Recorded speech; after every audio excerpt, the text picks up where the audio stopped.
Hello student, let's we talk about the next topic of India's defense system. Last lectures में हमने पढ़ा था national security के बारे में. इस बार हम पढ़ेंगे challenges to India's security. India के सिक्योरिटी सिस्टम को कौन कौन से चैलेंजेस फेस करने पड़ते हैं. तो इंडिपेंडेंस पीरियड से देखा जाए तो इंडिपेंडेंस पीरियड जब जब से हमें इंडिपेंडेंस मिला है तब से पाकिस्तान और चाइना हमेशा चाइना को लेकर हमेशा एक इंडियन सिक्योरिटी को डर. तो पाकिस्तान और चाइना हमेशा इंडियन नेशनल सिक्योरिटी को चैलेंजेस देने की एक डर बनाए रखते हैं, चैलेंजेस देने की कोशिश करते रहते हैं. ऐसे there are several disputes between India and Pakistan. India और पाकिस्तान के में से कई डिस्प्यूट्स हैं. फॉर एग्जांपल ले तो हम कश्मीर इशू को लेकर डिस्प्यूट चलता ही रहता है. रिवर वाटर शेयरिंग को लेकर, जैसे इंडस नदी, जो इंडस रिवर है इसका वाटर इंडिया में और पाकिस्तान दोनों में यूज़ किया जाता है उसका वाटर. तो इसको लेकर भी डिस्प्यूट चलता रहता है. प्रॉब्लम्स ऑफ इनफिल्ट्रेशन मीन्स घुसपैठ करना. तो इसको लेकर भी एक बहुत बड़ा इशू बना रहता है कि घुसपैठी इंडिया में आ रहे हैं, इंटर कर रहे हैं. और डिस्प्यूट ओवर द बॉर्डर को लेकर डिस्प्यूट होता रहता है. और कंटिन्यूसली इंडिया कोशिश करती रहती है कि इन डिस्प्यूट्स को कम्युनिकेशन के थ्रू, डिस्कशन के थ्रू सॉल्व किया जा सके, निगोशिएशन के थ्रू सॉल्व किया जा सके. निगोशिएशन मीन्स होता है वार्तालाप करना या फिर समझौता करना. तो पर इंडो पाकिस्तान के रिलेशन में कुछ इतना अच्छा इम्प्रूवमेंट नज़र नहीं आता. इसी तरह इंडिया और चाइना भी एशिया में सबसे इम्पोर्टेंट कंट्रीज, एशिया कॉन्टिनेंट में एक सबसे इम्पोर्टेंट कंट्रीज मानी जाती है. तो इंडिया चाइना के रिलेशन पहले थोड़े फ्रेंडली थे, बट 1962 में जब इंडिया और चाइना के बीच जो वॉर हुआ था उसके बाद रिलेशन में थोड़ी सी कड़वाहट आ गई. 1962 में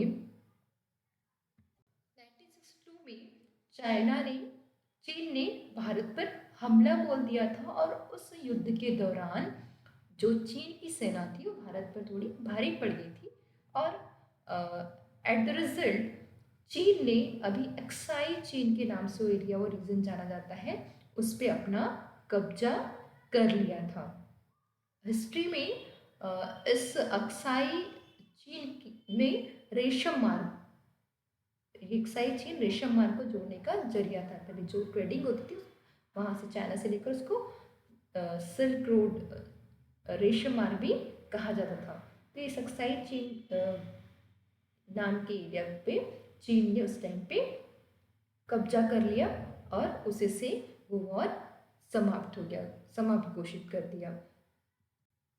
और ये हमला चीन ने जो इंडिया के नेबरिंग बॉर्डर आते हैं, नेबरिंग उन पे जो नेबरिंग इंडिया की जो कंट्री नेबरिंग उसमें अपना वर्चस्व बनाने के लिए हमेशा भारत और चीन में विवाद होते रहता है कि बॉर्डरिंग जो कंट्रीज है, बॉर्डरिंग जो एरिया है, रीजन है, उस पर कभी भारत का कहना होता है कि हमारा हक है और चीन का कहना होता है हमारा होता है. तो ये वॉर भी उसी को लेकर हुआ था और चीन ने कुछ एरिया उस रीजन पे अपना हक जमा लिया था, उस पर कब्जा कर लिया था. और चीन हमेशा ऐसी कोशिश में करते रहता था. इस वजह से साइनो इंडियन रिलेशनशिप में क्या आ गए, डिस्प्यूट आ गए. Sino Indian relationship means China, Sino means China होता है. जो साइनो ये वर्ड है वो लैटिन वर्ड है, ये कम लैटिन वर्ड आया है और इसका मीनिंग होता है चाइना. तो इसलिए उस चाइना इंडियन रिलेशनशिप को साइनो इंडियन रिलेशनशिप भी कहा जाता है. और इसी बॉर्डर को लेके ये विवाद हमेशा, ये डिस्प्यूट हमेशा चाइना और चीन और भारत में होता रहता है. India security is not only threaten by, India की सिक्योरिटी को सिर्फ एक्सटर्नल आउटसाइड पावर से ही खतरा नहीं है, अदर कंट्री से ही खतरा नहीं है, बल्कि इंडिया की जो इंटरनल चैलेंजेस है वो भी इंडिया की सिक्योरिटी को फेस करने पड़ते हैं. For example religion, regionalism, religion last chapter में पढ़ी को रिलीजन को लेके काफ़ी इश्यूज होते हैं, बहुत सारे दंगे भी हो जाते हैं, स्ट्राइक होने लगती है, जो कंट्री का इन्वायरमेंट होता है अनपीसफुल हो जाता है। रीजनलिज्म को लेके कि हम इस एरिया के हैं तो हमारा रीजन ज़्यादा ग्रेट है, बाकी रीजन को कम दिखाना, इस तरह के टॉपिक हो गए। रिबेलियन मूवमेंट हो गए, कोई कुछ सोसाइटी अपनी आइडियोलॉजी को, अपने आदर्श को लेके डिस्प्यूट, आदर्श को लेके ही अनपीसफुल इन्वायरमेंट बना देती है। रेस एंड एथनिसिटी मीन्स जाति और नस्ल को लेकर भी हमारे इंडिया, हमारे कंट्री में काफ़ी दंगे होने लगते हैं, फसाद होने लगते हैं, स्ट्राइक्स होने लगती हैं। इन सब इकोनॉमिक इनइक्वालिटी की वजह से, इनइक्वालिटी भी एक बहुत बड़ा चैलेंज है हमारे कंट्री के अंदर।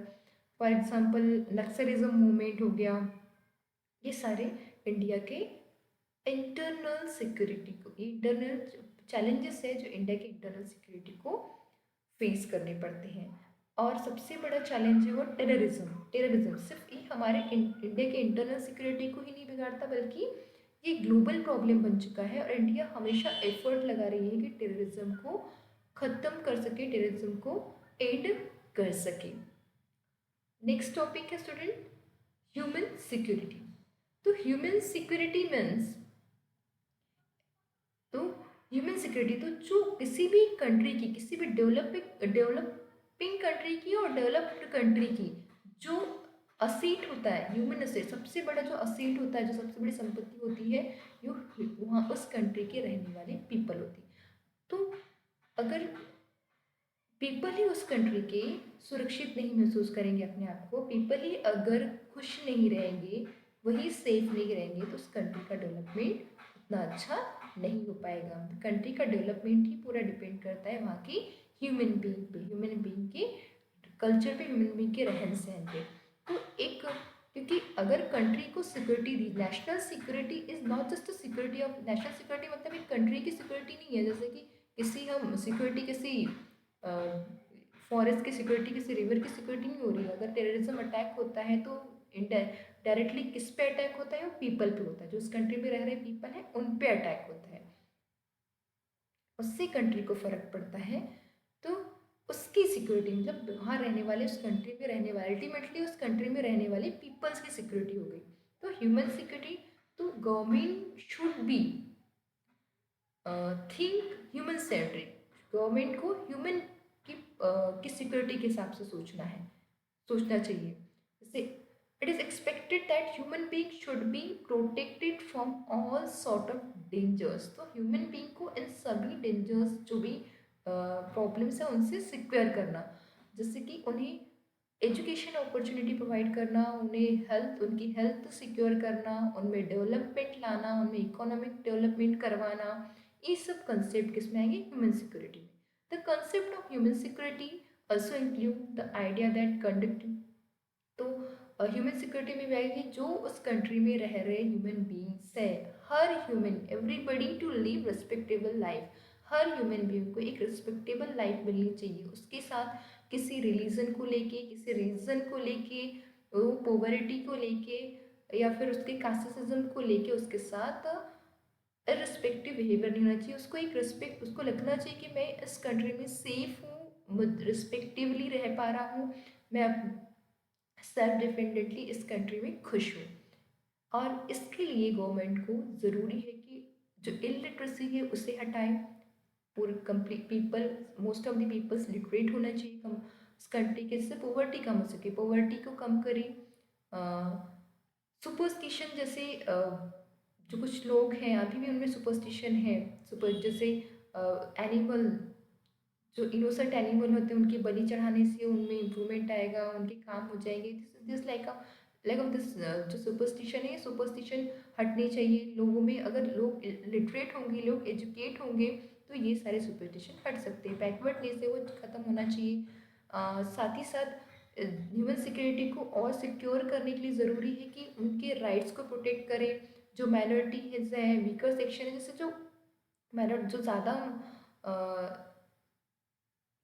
और माइनॉरिटीज़ में जो मेजोरिटी में पीपल्स आते हैं, मेजोरिटी में वो अपने लिए खुद लड़ लेते हैं, पर माइनॉरिटीज़ में उनकी संख्या कम होने से वो अपने लिए लड़ नहीं पाते। तो उनके लिए गवर्नमेंट को कुछ करना, गवर्नमेंट जो कुछ करती है, जो कुछ उनके लिए इम्प्लीमेंटेशन लाने के लिए जो भी स्कीम्स वगैरह लेती है वीकर सेक्शन के लिए, जो भी उनको आरक्षण वगैरह देती है, वो ह्यूमन सिक्योरिटी में इंक्लूड होता है।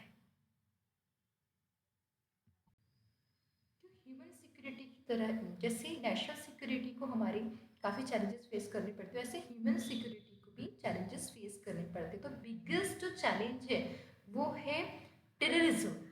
Terrorism is the biggest challenge, क्योंकि जो टेररिस्ट होता है, अटैक होता है, इनका मेन टारगेट होते हैं common people, innocent people. Innocent people को फेस करना पड़ता है। इससे जो जो टेरर होता है, जो अटैक होता है, वो एक ह्यूमन बीइंग के, हर पीपल के माइंड में एक डर पैदा कर देता है कि नहीं, हम इस एरिया में, इस कंट्री में सिक्योर नहीं है। वो इनसिक्योर फील करने लगते हैं अपने लिए, अपने आप के लिए उस कंट्री में।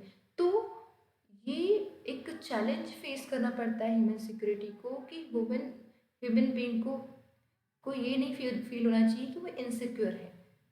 दस, in order to protect the human security, इसमें ह्यूमन सिक्योरिटी को प्रोटेक्ट करना बहुत ज़रूरी हो जाता है, क्योंकि उनके मन में ये डर नहीं आना चाहिए। सेकेंड है पोल्यूशन एंड अदर चैलेंजेस।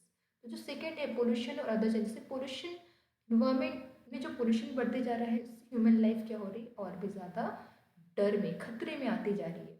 जैसे कि एड्स हो गया, चिकनगुनिया हो गया, स्वाइन फ्लू हो गया, इस तरह के डिसीजेस की वजह से ह्यूमन बींग की हेल्थ पे असर पड़ रहा है, ह्यूमन बींग उससे डरा हुआ है।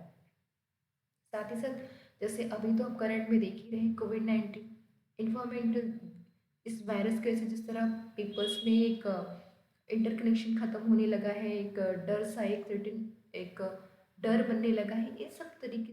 तो ह्यूमन उनकी हेल्थ को लेके ह्यूमन सिक्योरिटी क्या आ रही, चैलेंज फेस कर रही, खतरे में आते जा रही।